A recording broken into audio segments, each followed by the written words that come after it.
তোর মৃত্যুর কারণ। প্রদীপের শিখার তলদেশে থাকা সেই কালিমা হলাম আমি। খণ্ড খণ্ড করিব আজ খড়গদণ্ডে, পিপাসিত আমি।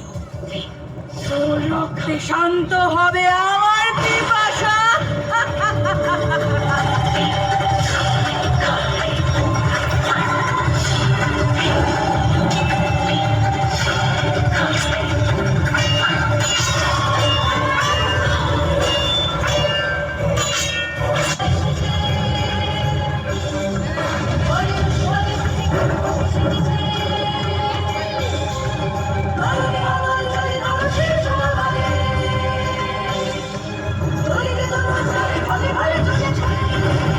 দেবীর ভীষণ রণতেজে চরাচর ধ্বংস হতে লাগলো।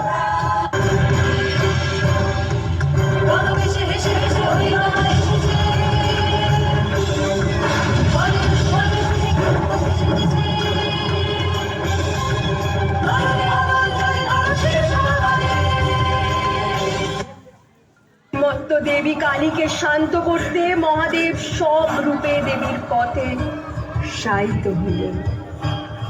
আর তখনই দেবীর দক্ষিণ পথ তার বক্ষে পড়ে। লজ্জায় দেবীর জিহ্বা বেরিয়ে